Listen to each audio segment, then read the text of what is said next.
is up? Hopefully you guys are having a wonderful day, back with some more Borderlands 2, and today I have my review of the movie Borderlands.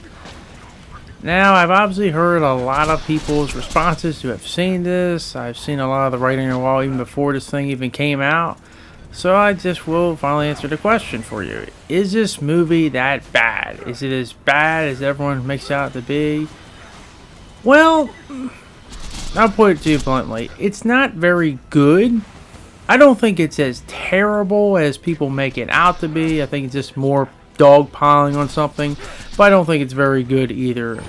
I definitely, for short answer here, I definitely probably wouldn't recommend watching this movie and wasting money paying for a ticket.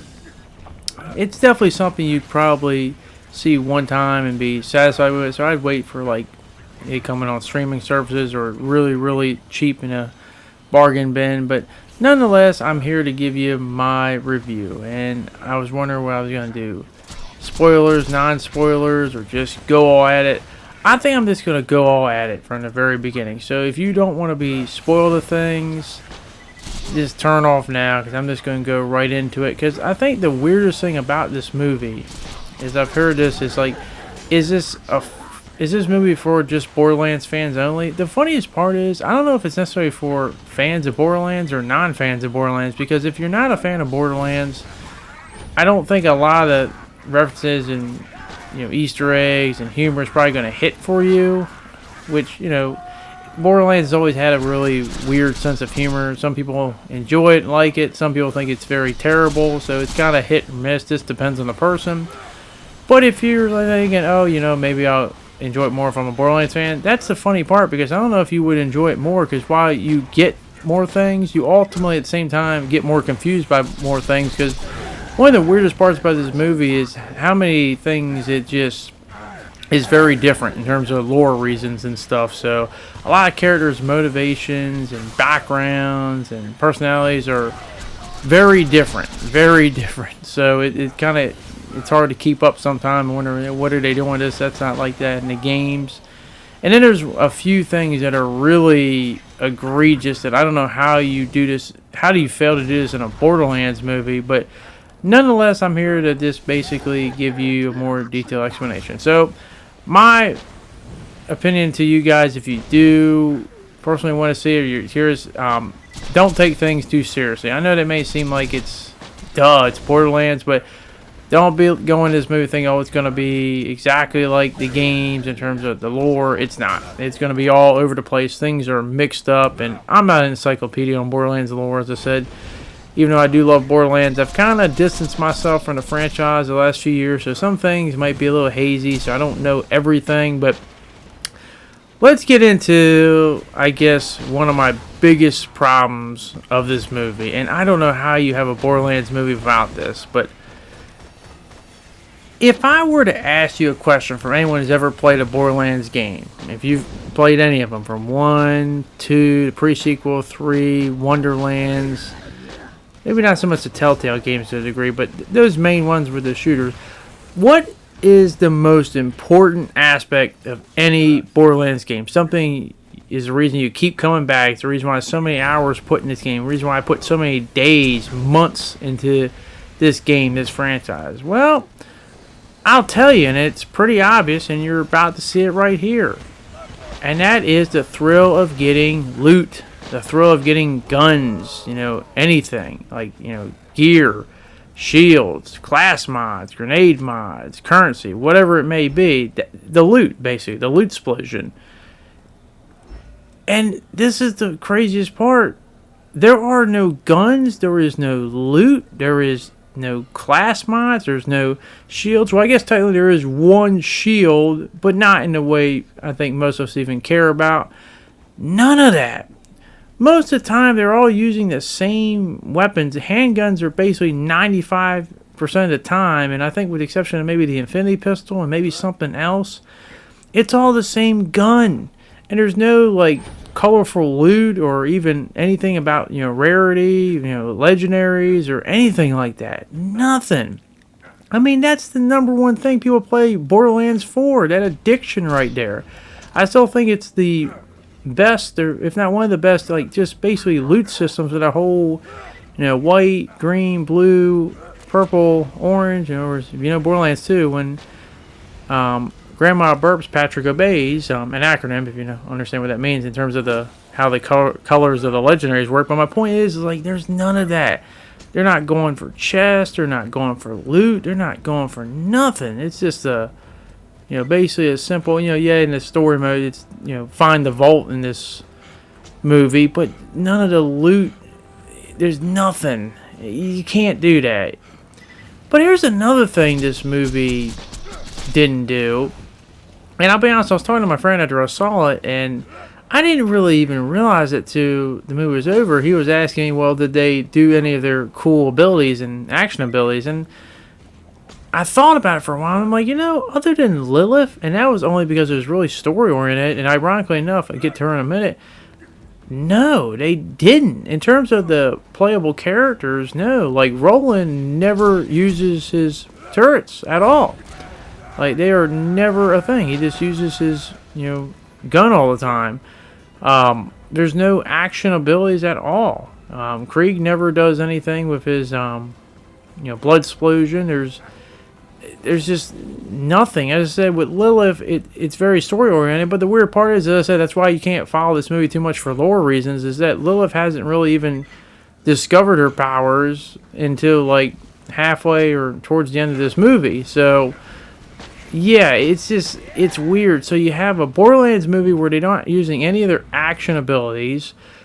There's no loot. There's nothing of that stuff. None of them are having shields. As I said, the only person with a shield is the main villain towards the end of the movie. No shields, no class mods, no grenade mods, no nothing. I'm just like, what the hell? Like, how do you have a border? Like, I thought that was like a given. Like, that's like saying you're going to have a NASCAR movie and there's no NASCAR driving in it at all. Like, you would never... That's like, duh, why would I ever consider that a possibility that you wouldn't have it? Of course you'd have it, but no, there really isn't. And that's really just a huge bummer for any Borderlands fan. I mean, that's the biggest thrill of all Borderlands, getting that special legendary you're trying to get, or, fighting that tough, insane raid boss to get that special legendary, or whatever it may be, or the combination of different character classes combining together with different weapon and class mods or grenade mods or whatever your kit may be to get the job done. But there's just none of that, and that's a big no-no. I haven't even talked anything about characters or story or any of that, because let's just be honest. I'm not saying that Borderlands doesn't have somewhat of an interesting lore and characters, but it's never been the strong point. It's been the loot, the loot and getting different combinations, and when you mess that up, that's the biggest crime this movie commits more than anything else. I mean, I know a lot of people have been unhappy about certain castings and character motivations, and I get all that because, as I said, the lore, they do so many random things. It makes me wonder if they've ever played any of the games before at all. But my point being is that when you mess up the loot, that's not a good sign. But let's get into the characters. And it's a mixed bag. We'll start with Lilith, and once again, I have no problem with the actress, but just way too old to be playing this character. Not to mention, my problem with this Lilith is she feels like a Lilith if she was in, like, I don't know, Borderlands 4, and what I mean by that is she feels like a really older Lilith, not just the look, but just in her personality, where, as I said, don't focus on the lore too much or you're going to give yourself a migraine. But basically, this Lilith has never done any vault hunting and refuses to, and is kind of avoiding the planet. So when she gets here, she's kind of like someone's just kind of like sick of it and just there to just do a mission, but has no like passion at all. Not like herself in the first Borderlands, where she was a vault hunter, but there she was actually young. Here she's a lot older, so it's all a little bit messed up there. But she just seems like it's kind of just sick and over everything, and never seems to have that cool presence she had, because as I said, she was the first ever vault hunter ever played it in Borderlands, and there's just none of that. Just kind of like, this is how I would assume Lilith would be after a while, after she had been I don't know, searching for vaults after a while and just kind of got sick of it. And I can understand that, but this is supposed to be a Lilith that's, as I said, for more reasons, it's so messed up, hasn't even discovered her powers. So she first discovers her powers by this movie's case, halfway through the movie, not how, she basically had her powers. I mean, she would learn more her teleporting stuff in this movie, and then that was the same in Borderlands 2, but she still had her phase walking from Borderlands 1, but no, none of that had even happened. So, because as I said, no one really uses their abilities other than like for really story-oriented purposes by Lilith in this movie. But yeah, I just didn't like that. There was just no fun to the character. There wasn't that, fun, snarky character that I remember. So it feels like just, I don't want to be mean, but like Grandma Lilith, like just over with this crap, and that's not who Lilith's supposed to be. The next character, Roland, and as I said, obviously when we heard the cast, with Kevin Hart, Roland, it was just like, of all the people you could have cast Kevin Hart with, Kevin Hart could have been a lot of people in this movie. He could have been, I was thinking he could have been Shorty from the one mission in Borderlands 2, or he could have been Midge Mong, or one of the Psycho Midge. He's been so many things, but or that little Boom Boom from the beginning of Borderlands 2. But no, they had to make him Roland. Of course, make the comedian one of the probably the normalest character of the whole franchise. And I didn't have a big problem with it. It just still felt kind of weird, but it wasn't egregious weird. But I went along with it. It wasn't the worst thing in the world. Tiny Tina. This was the one I thought they were going to mess up terribly, because it's a hard character to really get, especially when, you got, I guess, I don't know how old the actress is, but they're not nowhere near as young as Tina's supposed to be. But I think they did fairly decent. It wasn't great, but it wasn't as bad as I thought it would be. Obviously, the whole story, as I said, it's been a while since I played Borderlands 2 in terms of going through the Tiny Tina story bits, but I remember her parents were stuck in a lab with her, but I didn't know they had anything to do with, Atlas and them, basically, because apparently, according to Atlas, Tiny Tina is their daughter, but through creation, and she was created through them to basically open the vault, and they revealed in the movie that she was supposedly going to be she was actually a piece of the vault key, like one of the three pieces, which... okay, I guess.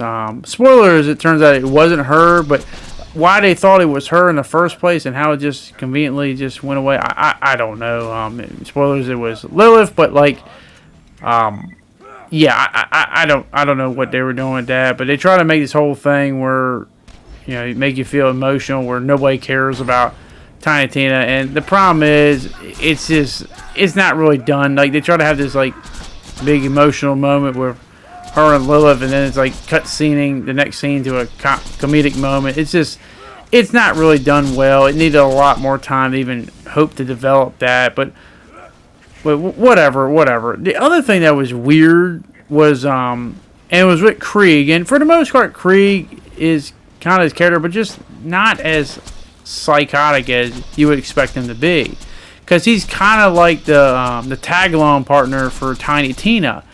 And what's weird about this is that if you know anything about Krieg, there's only one person that he really cares about, and she's not in here, and that's Maya. Who, by the way, to this day, I know completely off topic, I still will never forgive Gearbox for how they did Maya in Borderlands 3. I'll never forgive that as long as I live. But nonetheless, there's no Maya in here, so Krieg just really getting along with everybody was just kind of weird. But on top of that, Tiny Tina already has a buddy and partner kind of like that. And why he was not in this movie is a mystery to me, and that was Brick. And it's like, once again, it's like the people who made this movie heard things about the game and just did some things, and they mixed up everything. It's just weird. It's like, if you're not going to follow a lot of things, then maybe you shouldn't do it in the first place, but whatever. Then we have Claptrap, who for the most part does what he's supposed to do, annoy and piss you off, and he's all right. As I said, he plays his character pretty well. But there's a weird lore reason. So they make this whole big plot point where, with Lilith and her mother, basically Lilith's mother, what used to be a vault hunter, and that her mother sent her away because she knew what her daughter really was. But basically, she programmed a claptrap, our claptrap, that if she ever came back to the planet, would, I guess, help out or play a message or whatnot. And I'm just thinking, like, wait, what the hell? Like, it's just like, okay, where is this all coming from? But yeah, and then as I said, they make a big deal with Lilith's mother, and which, again, I didn't know anything about her family. Maybe some really big Borderlands lore people do, but maybe I could look it up later. But yeah, I've never heard anything about that, or if anyone even knew what she is, because they make some whole big deal that she's the Firehawk, which she is, but not in the way they were signifying. As I said, it's weird because this whole thing has elements of like all the games put together, but not just in terms of elements, but like story elements, and it's all mixed, and it's all over the place. So if you're not somebody who has any idea any of this stuff, you're just watching as a non-Borderlands fan, you're gonna be confused. But even as a Borderlands fan, you're confused and stuff. So, but yeah, they make a big deal about Lilith being the Firehawk, and eventually, as I said, when she finally does agree to become the Vault Key and open up the vault, that's when she discovers her powers and whatnot at the end of the movie.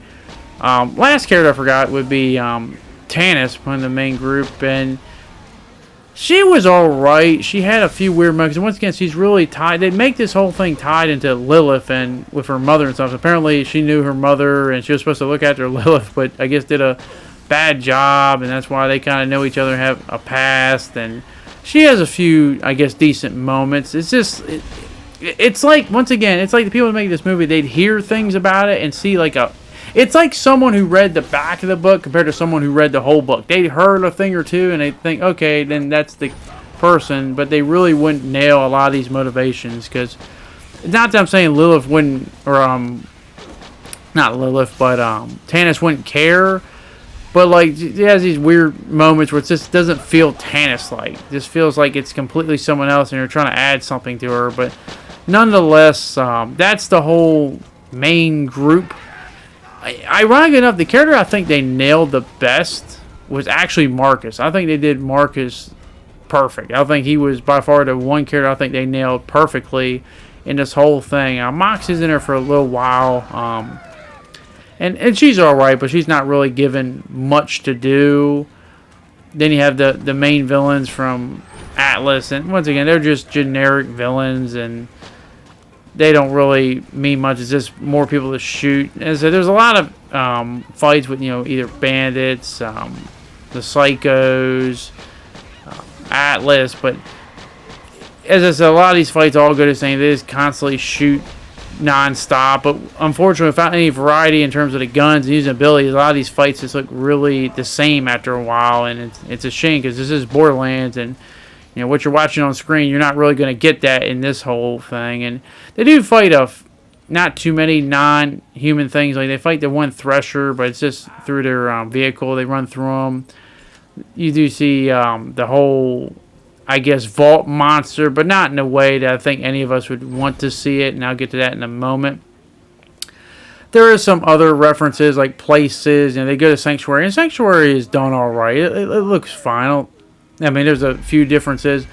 Caustic Caverns is a complete downgrade. It's literally, like, for one, it's not even under Sanctuary, which I remember Caustic Caverns was beneath Sanctuary before it took off on the ground in the sky, but it's just basically a sewer. And what made me mad was, like, yeah, it was a disrespect for the Caustic Caverns, but if you were going to be in a sewer, could they at least include that one Easter egg from Borderlands 2 where you had the Teenage Mutant Ninja Turtles in the whole sewer and Splinter, and you had to fight them? At least that'd been a little bit funny, but no, they didn't do that.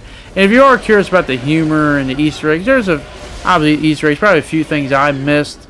And if you're a Borderlands fan, you can find them. The humor, as I said, Borderlands humor is very subjective, and you either love it or you don't. But since I've been accustomed to it for the past decade, it's probably kind of worn off its welcome for me. So there wasn't really any laughter in my theater. So I don't think it was really a very funny movie, and it's a shame. But once again, that's just how it goes. So yeah, Borderlands without the humor, without the guns, the loot, the abilities, and the lore all over the place, seems like a recipe for disaster there. trying to think. I'm scatterbrained. I'm trying to get my thoughts together here. I think another big letdown for me is in getting back to the whole vault. When they open up the vault, and obviously you had the one main bad guy, as I said, he's the guy who's apparently the father of the created Tiny Tina, and he's trying to get into the vault. So he basically was like holding her hostage or something, saying like, open the vault, Lilith, or whatnot. But I was thinking, that would have been the perfect opportunity to have him die. Like, the tentacles inside, they go inside the vault, Lilith, Tina, and the Atlas, and eventually the tentacles do come out and grab him, take him under, but nowhere near as satisfying as it should have been. They should have had the tentacles come out of the vault and stab him, a la what happened to the main villain in the first Borderlands, and then they should have had a main climactic fight at the end, everyone using all their abilities to fight the whole vault monster. That would have been cool, but the final confrontation is just kind of a downgrade. I said the whole thing comes down to like a bunch of Atlas and a drone with shields. And by the way, Lilith's powers when she doesn't like the Firehawk, they're really weird. Like, I get the whole phasing, teleport and stuff, but then she has powers that can apparently protect everybody, even levitate people up and makes them immune to, I guess, damage or bullets. And it's just all over the place, and maybe there is a way they can do that. I just don't remember it. It's been a little while since I played, but I just don't remember that at all. I remember her just setting everything on fire with elements and teleporting, but nonetheless, yeah. Here's what I think they should have done, personally. I think they should have kept the cast as the original main Forefall Hunters. Like, once again, I know why they decided to put Tiny Tina in here. She's a fan favorite character. Obviously, Claptrap is too. Nothing against Krieg, but I just don't feel like he works in this movie. I think they should have just done the original Forefall Hunters and just have them just do a simple mission. Have them do a crazy mission where, like, you see what on the screen? You see this? This is what we're missing in this movie. There's none of this. This is what we needed in the movie. Just have them do a mission where they're trying to get a huge loot explosion.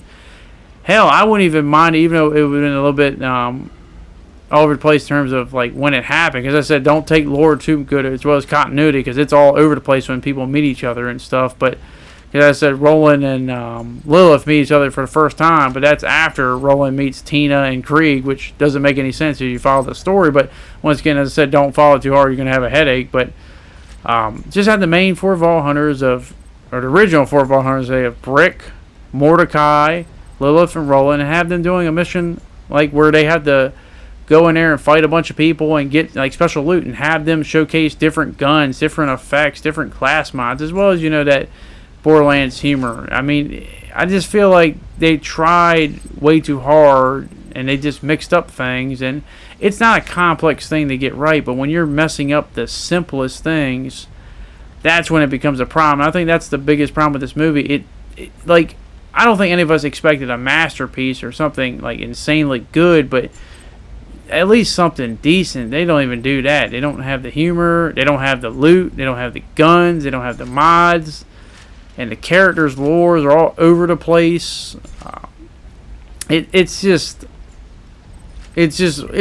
all over the place. It's just, as I said before, I think this phrase perfectly describes this. It's like the people who made this read the back of the book compared to someone who read the entirety of the book. And as I said, I love the Borderlands franchise, even though lately it hasn't been as kind to me since Wonderlands, and obviously Borderlands 3 kind of started its downfall. I'm wondering how this is going to affect Borderlands 4. Is this going to make this get delayed, make them rethink it? And oh god, and I tell you what, man, this room, I definitely was free running this room, man, because I was falling for every single mimic. I mean, I knew they were, but you know what?